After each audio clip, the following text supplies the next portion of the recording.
bringing Israel to the world.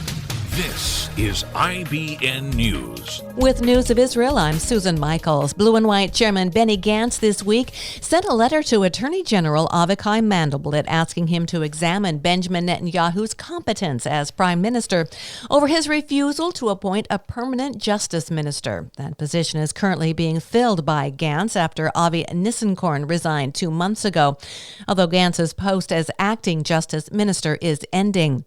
The Attorney General has already demanded Netanyahu appoint a permanent justice minister before Gantz's tenure expires.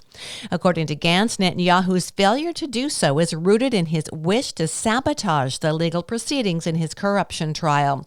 In a press conference, Gantz said, "Who leads the government is of secondary importance as long as Netanyahu ends his term and we agree to get an honest and upright government in place that can serve the interests of the people."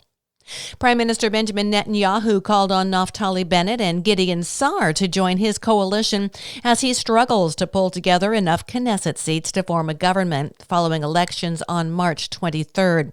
Yesh Atid head Yair Lapid, who has emerged as the leader of the anti-Netanyahu camp, has also called on Sa'ar and Bennett to join the centrist bloc. Sa'ar's New Hope and Bennett's Yamina parties have emerged as kingmakers as they hold enough seats to tip the scales for either side. Assistance to the Palestinians is being quietly ramped up by the Biden administration after former President Donald Trump cut off nearly all aid. The White House has allocated nearly $100 million so far for the Palestinians, only a small portion of which has been publicized. Last week, it was announced that $15 million would go to the Palestinian communities in the West Bank and Gaza to help fight the pandemic. A day later, the administration notified Congress it will give the Palestinians $75 million for economic support, in part to regain their trust and goodwill.